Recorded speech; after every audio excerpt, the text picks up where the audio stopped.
السلام علیکم۔ آج ہم پڑھنے والے ہیں اردو نظم کے بارے میں۔ اس سے پہلے ہم اردو غزل اور اردو تنقید و تحقیق کے یونٹ جو ہیں وہ پوری کر چکے ہیں۔ اب ہم اردو نظم کے بارے میں پڑھیں گے۔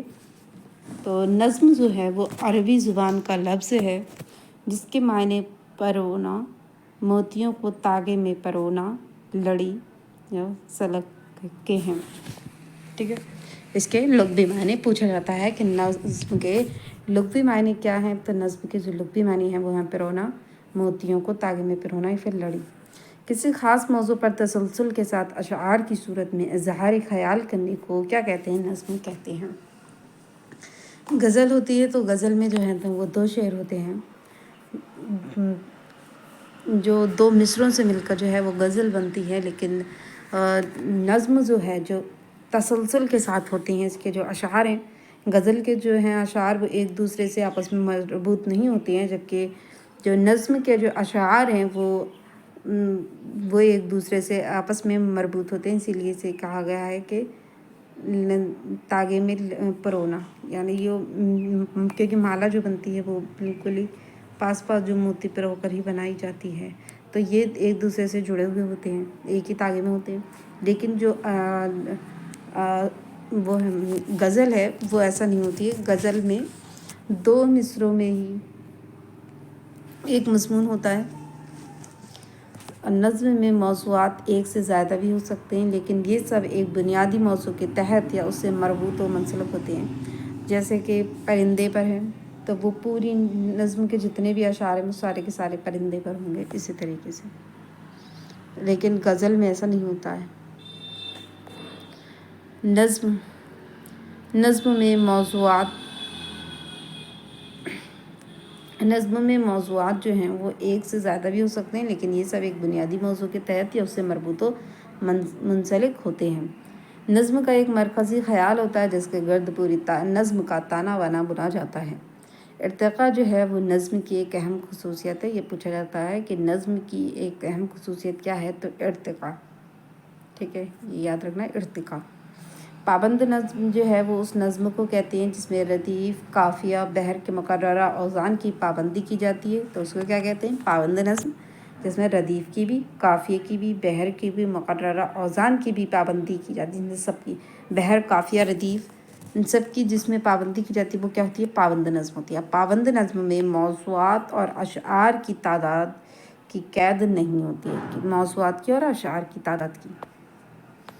آزاد نظم اس نظم کو کہتے ہیں جس میں ردیف اور قافیے کی پابندی نہیں کی جاتی، نہ تو اس میں ردیف کی پابندی ہے لیکن نہ قافیے کی پابندی ہے۔ ٹھیک ہے، آزاد نظم میں جو ہے بحر اور وزن کی پابندی تو ہوتی ہے، مگر ارکان، بحر کی تعداد ہر مصرعے میں متعین نہیں ہوتی، جس کی وجہ سے جو ہے وہ مصرعے چھوٹے بڑے ہو جاتے ہیں۔ آزاد نظم کے مصرعے جو ہوتے ہیں وہ چھوٹے بڑے ہوتے ہیں، جیسے کوئی اتنا بڑا مصرعہ ہے، کوئی اتنا چھوٹا ہے، کوئی اتنا بڑا ہے، کوئی اتنا چھوٹا ہے، اس طریقے سے آزاد نظم ہوتی ہے۔ لیکن پابند نظم جس کے برابر اشعار ہوں گے، اس طریقے سے۔ ٹھیک ہے، نظم معرہ اس نظم کو کہتے ہیں جس میں قافیے کی پابندی نہیں کی جاتی مگر بحر کے مقررہ اوزان جو ہیں وہ استعمال ہوتے ہیں، یعنی اگر پہلے مصرعے میں بحر کے 4 ارکان استعمال ہوتے ہیں تو اس کی پابندی نظم کے ہر مصرعے میں ہوتی ہے۔ عام لفظوں میں جو ہے وہ نظم معرہ بلا قافیہ نظم کو کہتے ہیں۔ یہ پوچھا جاتا ہے کہ معرہ نظم کسی کہتے ہیں، تو بلا قافیہ نظم کو معرہ نظم معرہ اردو میں جو ہے وہ انگریزی ادب سے آئی۔ کہاں سے آئی ہے؟ انگریزی ادب سے۔ اور جو ہے نظم معرہ کو ہی کیا کہتے ہیں؟ تو اس کو بلینک ورڈز بھی کہتے ہیں، اس میں لکھا نہیں ہے لیکن نظم معرہ کو بلینک ورڈز بھی کہتے ہیں۔ بلینک ورڈز اردو کی پہلی نظم جو ہے وہ چکی نامہ ہے، اور پہلے نظم نگار خواجہ بندہ نواز گیسو دراز ہیں۔ پین کہاں گیا؟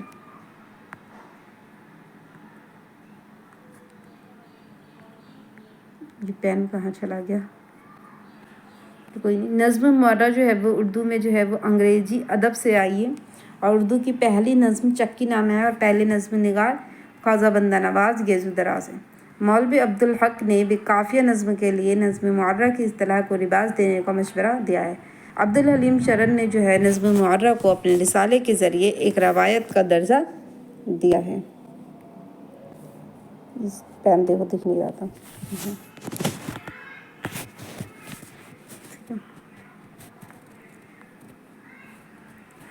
عبدالحلیم شرر نے نظم معرہ کو اپنے رسالے کے ذریعے ایک روایت کا درجہ دیا ہے۔ کس نے؟ عبدالحلیم شرر نے۔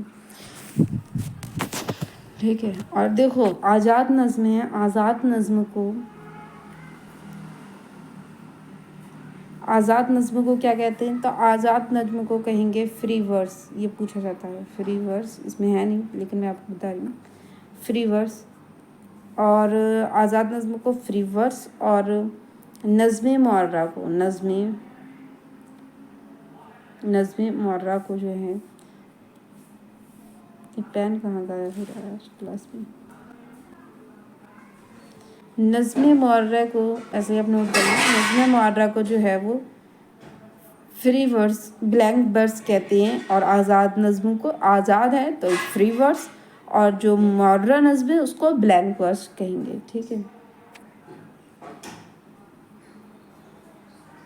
تو پھر نیکسٹ ویڈیو میں ہم نظیر اکبر آبادی کے بارے میں بات کریں گے۔ تب تک کے لیے خدا حافظ۔